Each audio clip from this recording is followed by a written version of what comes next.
அன்பர்களே, இந்த பதிவில் நாம் தமிழர்கள் வகுத்த தெய்வ திருமேனி பூசை வரிசைகள் என்பது பற்றி பார்ப்போம்.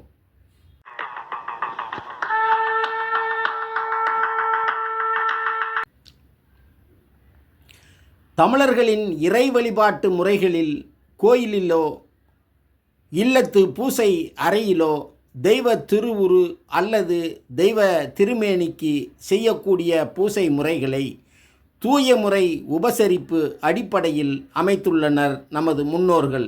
இதனை சமஸ்கிருதத்தில் சோடசோபச்சாரங்கள் என்று கூறுகின்றனர். உதாரணமாக, நாம் இறை வழிபாடு செய்வதற்காக ஏதாவது ஒரு கோயிலுக்கு செல்வதாக வைத்துக்கொள்வோம். அங்கு இருக்கக்கூடிய கோயில் பூசகர் நம் முன்பு இறை திருமேனிக்கு வரிசையாக சில பூசை முறைகளை செய்வதை பார்க்கின்றோம். அவர் கோயில் மூல கருவறையில் இருக்கக்கூடிய இறை திருமேனிக்கான திருப்பெயரை உச்சரிப்பதோடு ஆவாகயாமி, ஆசனம் சமர்ப்பயாமி, பாத்தியம் சமர்ப்பயாமி, அர்க்கயம் சமர்ப்பயாமி, ஆசமனம் சமர்ப்பயாமி, மதுபர்க்கம் சமர்ப்பயாமி, அபிஷேகம் தர்சயாமி, அலங்காரம் தர்சயாமி, தூபம் ஆக்ரயாமி, நைவேத்தியம் சமர்ப்பயாமி, தாம்பூலம் சமர்ப்பயாமி, தீபம் தர்சயாமி, கற்பூர நீராஞ்சனம் தர்சயாமி, புஷ்பம் சமர்ப்பயாமி, நமஸ்காரம் சேவையாமி, அர்க்கயம் சமர்ப்பயாமி என மந்திரங்களை உச்சரிப்பதோடு சில உடல் பாவனைகளை செய்வதையும் மலர் சொரிதலையும் நீர் தெளித்தலையும் பார்க்கின்றோம். இதை பார்க்கின்ற நாமும் பரவசமடைந்து இறை வணக்கம் செய்வதோடு சாத்திரங்களையும் சம்பிரதாயங்களையும் கடைபிடிப்பதில் கோயில் பூசகர் மிகவும் சிறந்தவர் எனவும் நெகிழ்ச்சி கொள்கிறோம். நம்மால் எளிதில் செய்ய முடியாததை பூசகர் சாதித்து விட்டதாகவும் அவரை உயர்வாக பார்க்கிறோம். ஆனால் உண்மை என்னவெனில், தமிழர்களாகிய நாம் நமது மரியாதைக்கு உரியவர்களையோ குடும்பத்தில் உள்ள நமது மரியாதைக்கு உரியவர்களையோ பாசத்திற்கு உரியவர்களையோ விருந்துக்கு அழைத்து தூய உள்ளத்துடன் உபசரிப்பு செய்வது போன்றதுதான் இந்த நடைமுறை. இதன் துவக்க புள்ளி தமிழர்களின் குலதெய்வ வழிபாடான ஆசிவக சமய வழிபாட்டில்தான் பொதிந்து உள்ளது. நமது குலதெய்வ வழிபாட்டில் காதோலை கருமணி செட் வைத்து வழிபடும் மரபு இன்றும் தொடர்கிறது.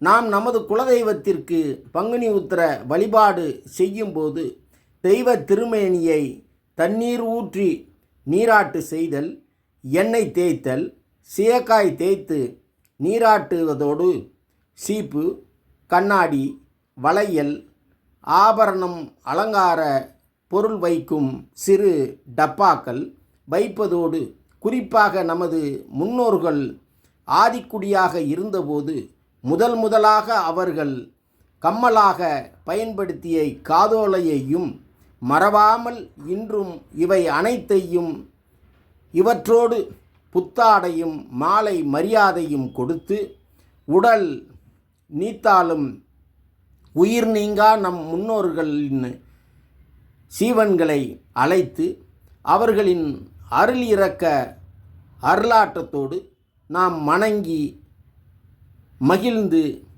காலம் காலமாக கொண்டாடி வருவதன் எச்சம்தான் கோயில்களில் பிராமண பூசாரிகள் சமஸ்கிருதத்தில் மேற்படி மந்திரங்கள் ஓதி பல பாவனைகள் செய்து பூசை செய்யும் நடைமுறை.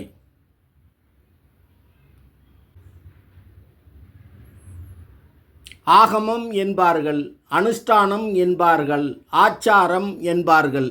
இவைகள் எல்லாம் எழுந்தருள்வாயாக, ஆவாகயாமி, அமர்வாயாக, ஆசனம் சமர்ப்பயாமி, பாதசுத்தம் செய்வாயாக, பாத்தியம் சமர்ப்பயாமி, நீர் பருகுவாயாக, அர்க்கயம் சமர்ப்பயாமி, பானம் பருகுவாயாக, ஆசமணியம் சமர்ப்பயாமி, நுகர்ந்து கொள்வாயாக, மதுபர்க்கம் சமர்ப்பயாமி, நீராட்டு செய்தோமாக, அபிஷேகம் தர்சயாமி, அழகு செய்தோமாக, அலங்காரம் தர்சயாமி, புகை காட்டியோமாக, தூபம் ஆக்கிரயாமி, அமுது படைத்தோமாக, நைவேத்தியம் தர்சயாமி, வெற்றிலை பாக்கு தந்தோமாக, தாம்பூலம் சமர்ப்பயாமி, சோதி காட்டியோமாக, தீபம் தர்சயாமி, சூட ஒளி தந்தோமாக, கற்பூர நீராஞ்சனம் தர்சயாமி, மலர் சொரிந்தோமாக,